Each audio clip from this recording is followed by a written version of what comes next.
New details about a secret swap to protect the president from Iran. Time for the Streamline. Everything you need to know in 10 minutes or less. ABC reports the president used a decoy plane to leave a NATO summit in Turkey last month. He boarded Air Force One in front of cameras, even waved from the top of the stairs. Then he slipped out of a door on the other side of the plane and hid inside an airport catering truck. You see the truck highlighted there. That truck drove him to a smaller jet that was piloted by military personnel. The White House says America's enemies have their sights on the president. They want to take out the U.S. leader, me, I'm on every list. The ruse even tricked reporters on Air Force One. They had no idea the president wasn't on board.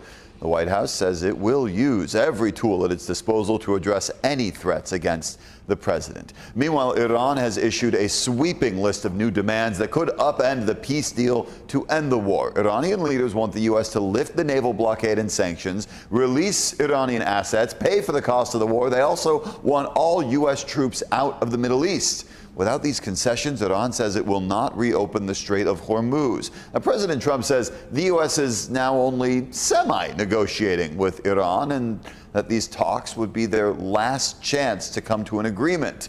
There's no word on what would happen without a new peace deal, but the president previously threatened, quote, massive strikes on Iran. And meanwhile, gas prices keep dropping. In San Diego County, a gallon of regular is now $5.68, down 6 cents from last week. Nationally, gas prices are $4.01, down 8 cents from last week, but still both well above where they were before the war began.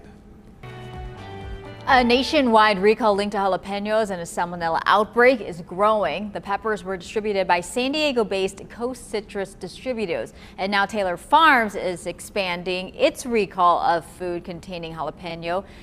Taylor Farms, which is linked to the recent cyclosporiasis outbreak, says it's now getting its jalapenos from different suppliers. Health officials say more than 340 people have gotten sick from salmonella across 27 states. The recalled foods include salsas, guacamole, and frozen burritos sold at major grocery stores such as Walmart, Target, and Trader Joe's. The FDA is urging you to check your refrigerator for recalled items with best by dates through August 16th. Investigators believe the peppers came from farms in Mexico. President Trump is changing the guidelines for childhood vaccinations. In his new executive order, the number of recommended shots dropped from 18 to 11. It also suggests splitting the measles, mumps, and rubella vaccine into 3 separate shots. The president claims without scientific evidence that the combined vaccine could be linked to autism. Is there any evidence of that? What I've heard is that there are some people that say it is that way. And I say, well, let's say there's a 5% chance of it. Let's split it up. Vaccine maker Merck warns splitting the shots could lead to delayed or missed immunizations.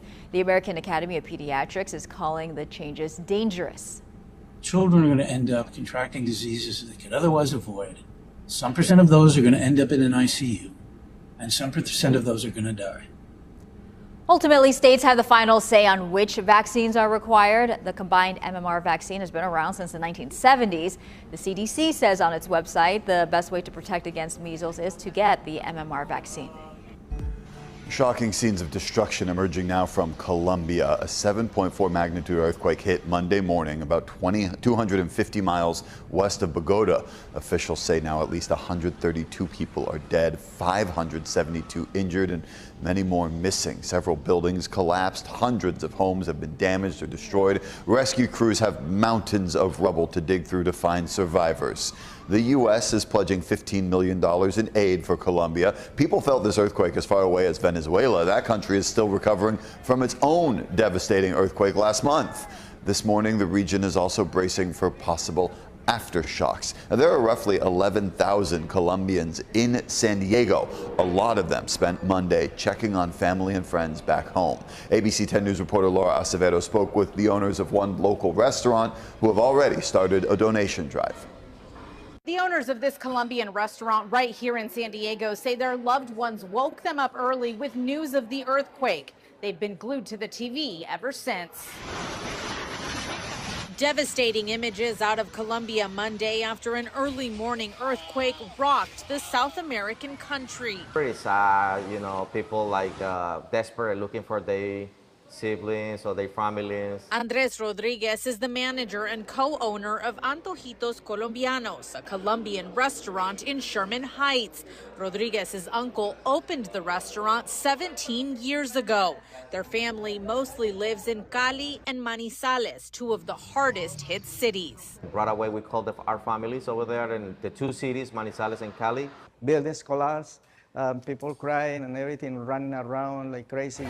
Although their loved ones are okay, communication hasn't been easy, and there are concerns of aftershocks. Our families, they have no signal. There's no Wi-Fi, there's no electricity right now over there, so it's hard to communicate with them right now. Feeling hopeless, the restaurant owners are now working to plan a fundraiser or donation drive, hoping to work with the Colombian embassy to get the goods from here to Los Angeles and eventually to Colombia. Clothes, shoes, and whatever we can just collect and send help over there through the Colombian embassy. In the meantime, they're glued to the TV, praying for news of more survivors and grateful their families are okay. Thanks God because we're fine. In Sherman Heights, Laura Acevedo, ABC 10 News.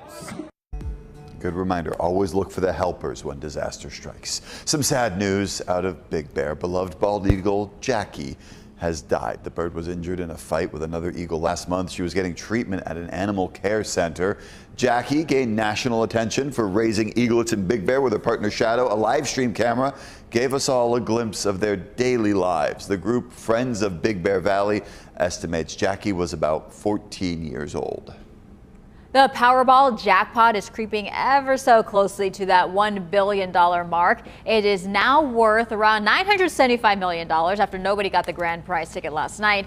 Despite that, some people did collect significant prizes. One ticket bought in Tennessee worth $2 million. Two other tickets, one in Maryland and the other in LA, each worth $1 million. Next drawing is tomorrow. It will be the largest jackpot since December, and that's when a lucky person in Arkansas took home $1.8 billion. Again, the odds are not in your favor. Claiming a Powerball ticket, roughly 1 in 292.2 million dollars. But like they say, somebody eventually has to win, so might as well be us, right? That's your ABC 10 News Streamline. Everything you need to know today in under 10 minutes.